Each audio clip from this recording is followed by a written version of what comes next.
YouTube, what is up? It's Metal Matt. Thanks again for rocking with me, as always. Welcome back. If you've been rocking with me for a minute, welcome if you're new. All are welcome. This is a safe space. I say that all the time because it's true. It should be a safe. I want this to be a safe space. I don't want to ever have to police comments. I talked about that in an earlier video. I know that some content creators get accused of that, and quite a few of them claim that they don't do that. It's just, there's like weird rhythms in who posts and who doesn't. So I don't want that to become the case with me. Like, I don't want there to be, if the comments are overwhelmingly positive, that's cool, that's fine. But I don't want people to think, oh, he's trimming off the sides, he's cutting out, he's trimming the fat, he's getting rid of all the unpleasant stuff. People who don't like his sunglasses or his, salt and pepper beard or his dumb laugh, whatever. I don't want that. I want to. I don't know about the marketplace of ideas phrase, which is going to come in here a little bit. I'm going to get mildly political here, mildly. So yeah, everybody, welcome, new or returning, welcome. My name is Matt. I live in Southern California. My channel is about all kinds of things, basically anything that crosses my mind, but for the first while here, it's been a lot of stuff about, sort of my background as somebody who worked in entertainment and different industries. I have a video called Metalhead Math that's about me as a metalhead. Like, heavy metal is a huge part of my life, and I talk about that a bit. I looked at it the other day, and it's like, I think it's only like a year and a half of my life of going to shows. It's a lot of shows. I'm like, man, what if I could have got a down payment on a car with all that money? I wouldn't trade it for anything. Those concerts are precious to me. I'm joking. But the majority of my stuff so far has to do with mental health, recovery. So either recovery from, say, emotional trauma, or addictions. Substance use. Myself, I'm a recovering addict. And there's plenty of videos on here about that you can watch where I talk about that. It's not the point of this one, or all of them, or the channel as a whole. I don't want to be as much as I love Stephen Slate and Gabor Mate and Stanton Peele. Love those people, and Dr. Gerstein, Joe Gerstein with Smart Recovery. Those people are like huge positive influences in my life, and I've used their teachings for my own sobriety and my own recovery many times for many years. They're wonderful, they're awesome, and if they ever become fans of my work or we ever meet, I would be really stoked on that. That'd be rad. But I'm no threat to any of you if you're those types of people, working in recovery-based treatment and what have you. I'm no threat to you. I might become a smart recovery facilitator at some point. I'm considering that, playing with the idea of it, but not right now. Right now, I'd rather be an attendant as opposed to a facilitator. I did enough facilitating when I was in rehab earlier this year. They had me running groups and scheduling stuff, and the staff's jobs, which is a whole thing. God, man, I am so glad to not be in that place anymore. Can I just say that right now? Just get that off my chest. It was a valuable experience. I'm glad I did it, but I am more glad than anything that I am not in there anymore. That place was so draining, so stressful, so at times frightening. People can be, as much as I've got great friends I made in there and real brothers, some of the guys in there are just pricks. They don't give a shit about getting in line right after meals and getting seconds and thirds, knowing full well this guy who just sat down is late to the dinner, to the cafeteria. He hasn't even gotten one plate yet, and you getting seconds or thirds might mean he doesn't eat at all. Like, you don't give a crap. It's like, that's why you're here. That's why your family calls you a dirty junkie. That's why they call you ugly words like junkie and throw you out and get mad at you and blame you for stuff that sometimes isn't even your fault. I know that from my own experiences. A lot of times it's not even our fault, stuff we get blamed for. But I'm saying there are some of you guys and gals out there in rehab facilities you are dirtbags. You are genuine dirtbags. And then there are people who are genuinely good people.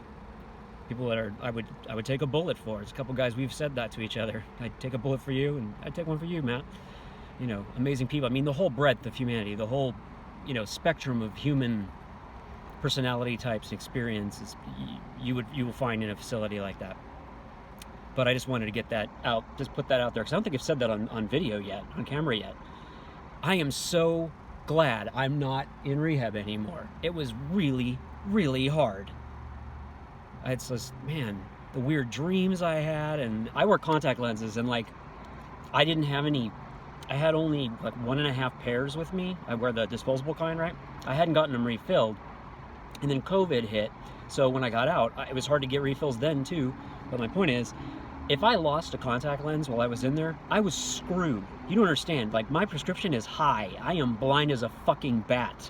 If you take my contacts, like, I'm sitting in my car right now, I can't drive. If you put me behind the wheel without my contacts in and said you have to drive to the store, I'd beg you to reconsider.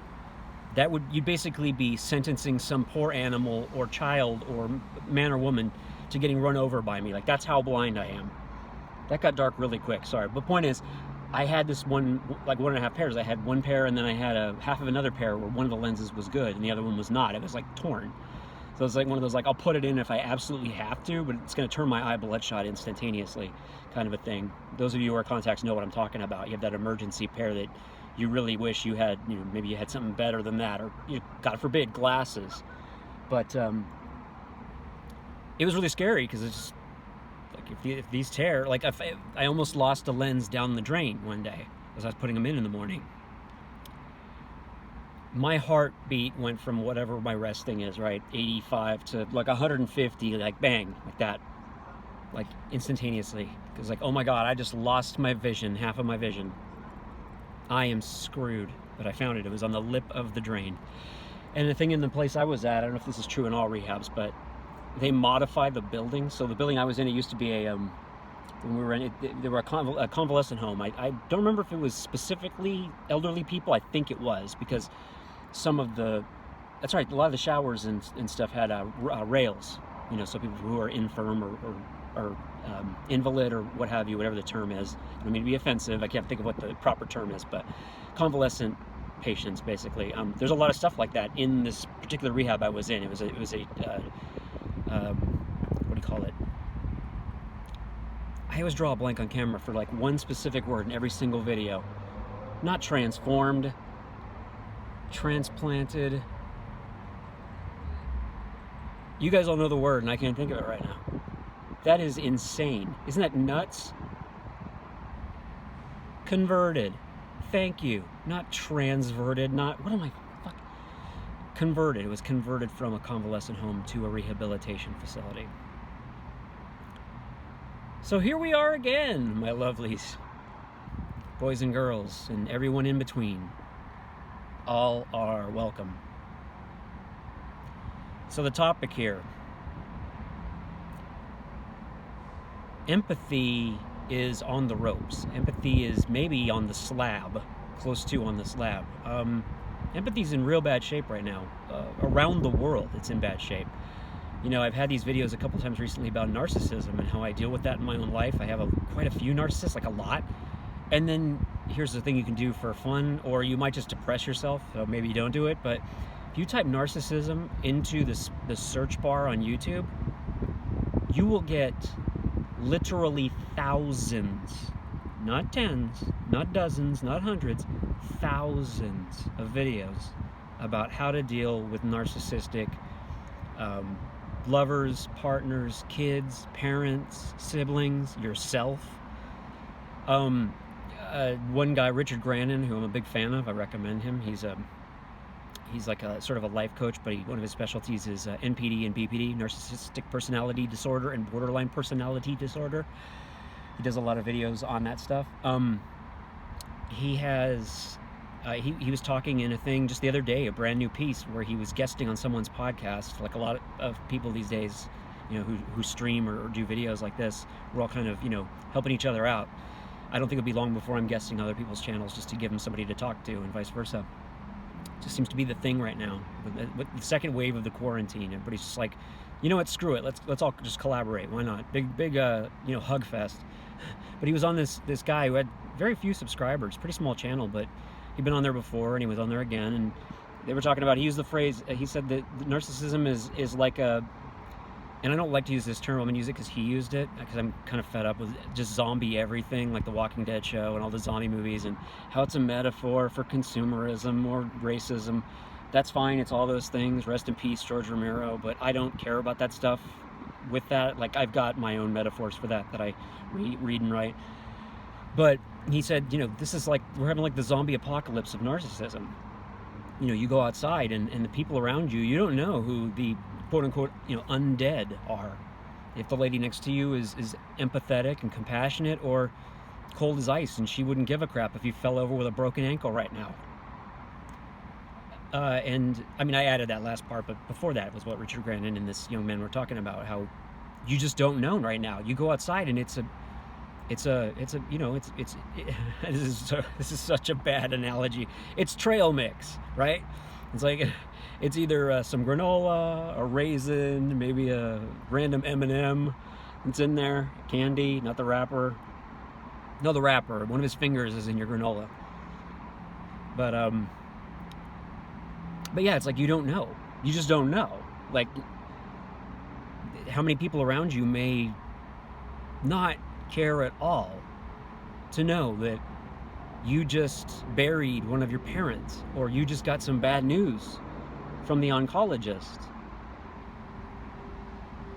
You just found out you're HIV positive. It's not terrible because you can live with that now. Thankfully, we have a medication to treat that. And if you're HIV positive, you are also, like everyone else, you are welcome to my channel. Please come to my channel. You're safe here. You're welcome here. But you just don't know. You don't know. Just messed my shirt up. A nice clean V. Take that back. So, I'm a big V-neck guy. You guys probably noticed that in my videos. I like V-necks. More metal bands need to make merch with V-necks, though. They're hard to find. It's rare, V-necks for metal bands. It's too hipster, maybe, for all of those true cult types. So yeah, empathy is just, it's fallen apart, and I feel it very acutely in my own life with people. I've talked about this on my videos here. My writing, it's in there quite a bit. I've made this is really sad, but I'll admit it on camera. I've made active strides toward lowering and limiting my empathy from being so sort of universal and all-encompassing, where I just felt bad for every single hurt person and animal I came across. Because after a while, you don't have any energy left for yourself. You don't have any more emotional resilience to save you, much less someone else or someone around you. But worse than that, narcissists prey on us. They seek us out, and that's what I mean. If you look this stuff up on YouTube, you'll find out about this. It all sounds, and I'm someone who's pretty incredulous for the most part. Like, I think the universe is very strange. I don't pretend to have all the answers. I don't think there is or isn't God for sure, or goddess, or gods. Who knows? The universe is so weird, there could be. But you know, so, but I am dubious of, like, this house is haunted or whatever. Like, what makes you say that kind of thing? Excuse me. Maybe it is. You know, maybe I just don't know enough about ghosts. But this stuff with narcissists and empaths, and you'll hear phrases like energy vampire and emotional vampire and stuff like that. And when you read this stuff, you hear there's all these phrases like hoovering and heat checks and all these terms. They're part of the vernacular of, you know, the dialogue around narcissism and empathy, and that duality, right? Or dyad is the thing that Richard Grannon, he loves the word dyad. It's part of that whole dynamic. That's the word I want to use, dynamic.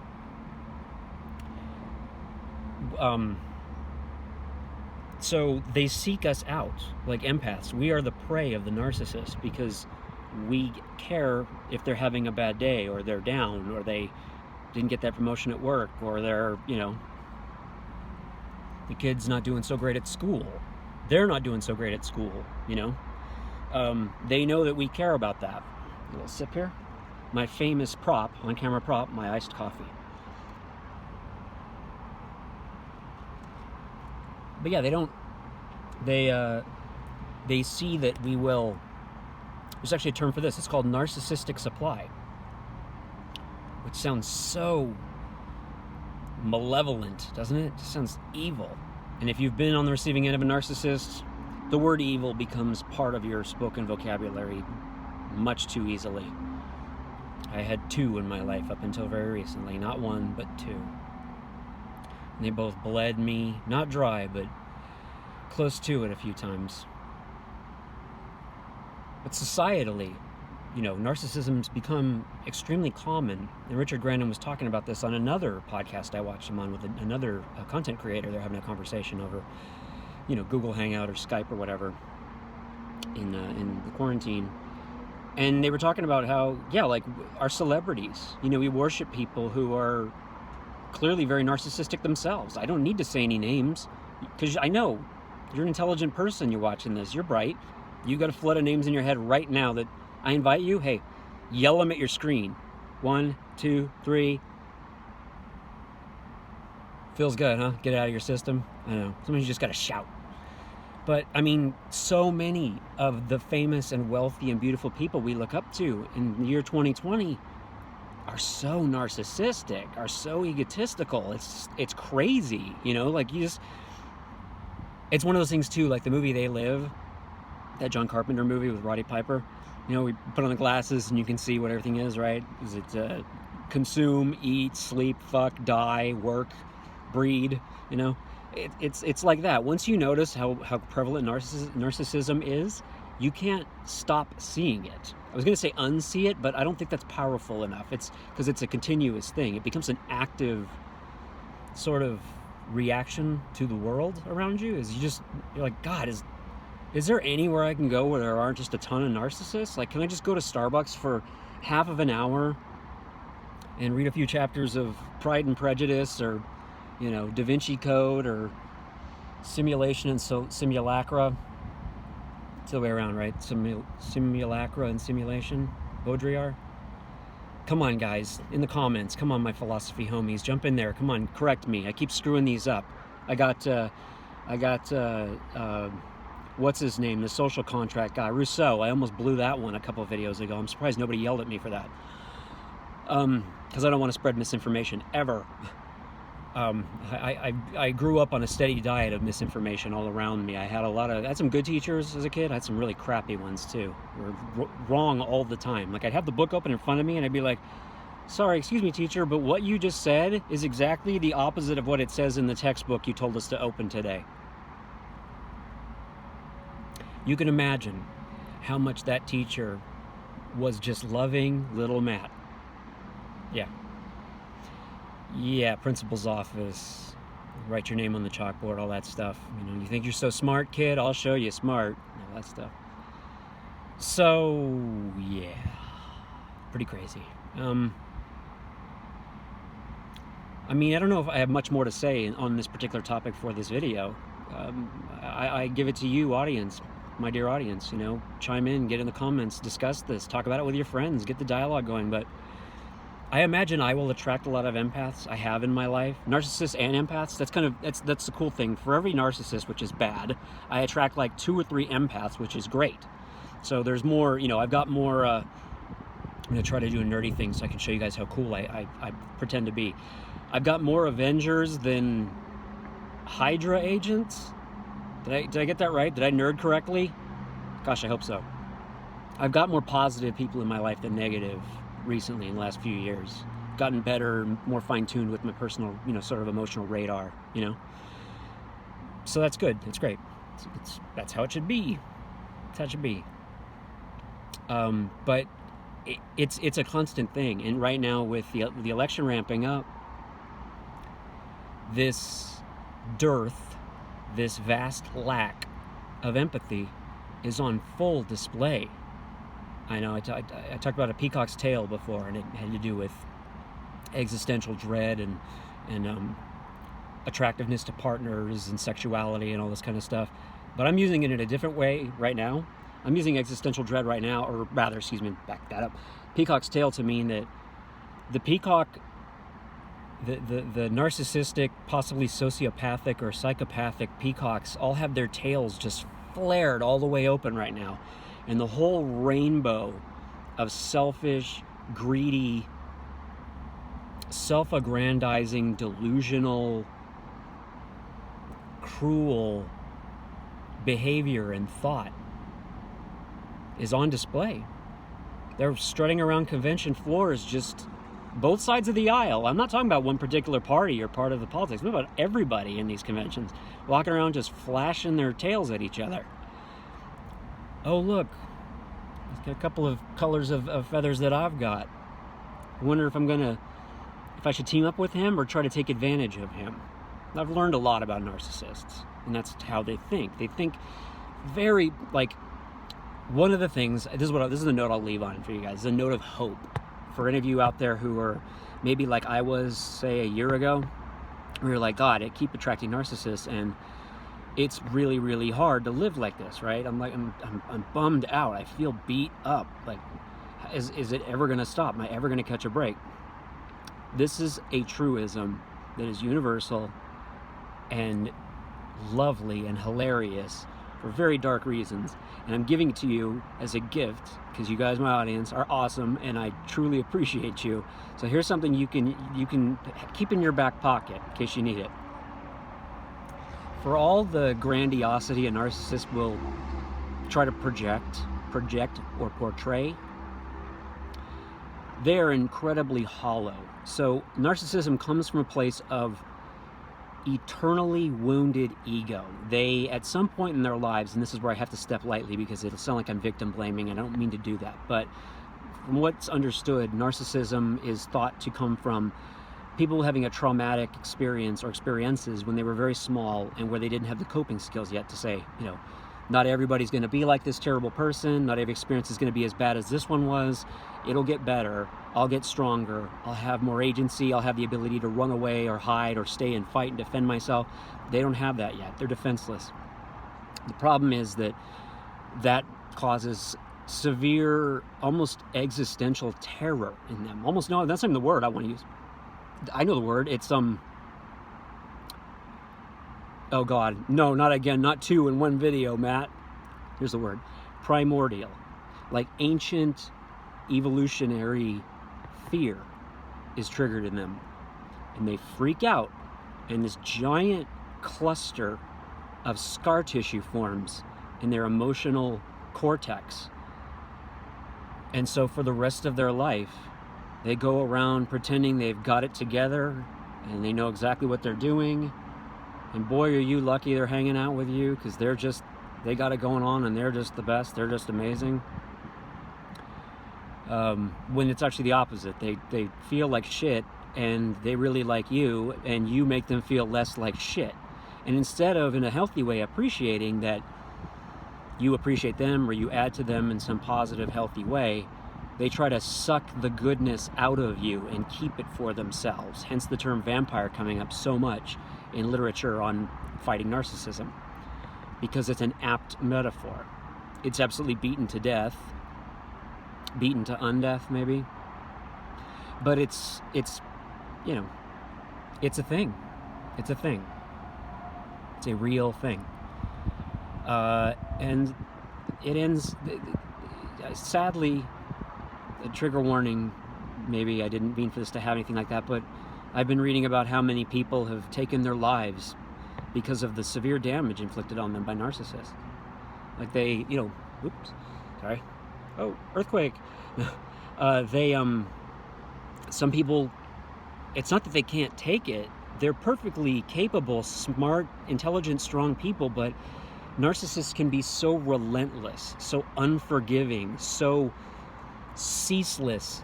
Their approach is like an onslaught, a blitzkrieg. That's the word, blitzkrieg. It's like a blitzkrieg. You know, it's just this annihilation by constant taking and gaslighting and lies and pretense and flipping things around so you're the one to blame for the thing they're doing. It's bless the hearts of any people who make it through that alive and get better and get away from those narcissists. Bless you, like nothing but my respect to you if you've done that. Or if you're in that situation and you're trying to do that, you have my full support. Hell, shoot me a message. I'll respond. Tell you some things that worked for me. I won't go into it on video here. It's not the point, because it's different for everybody. But I have a few things I use, even now, because I have both of mine do the heat checks thing. Just was thinking of you today, or the one that's the absolute most embarrassing. Like narcissists, if they had any self-awareness, they'd crawl under a rock with this one. I had a dream about you, Matt. And I was worried that something happened. And I'm not a religious person, but humor me, okay? How are you? Are you okay? Get the fuck out of here. You don't, that's not why you're, if you even did have that dream, that's, oh gosh, I better drop everything. You had a dream about me. I dream about people all the time that I haven't seen in 20 years.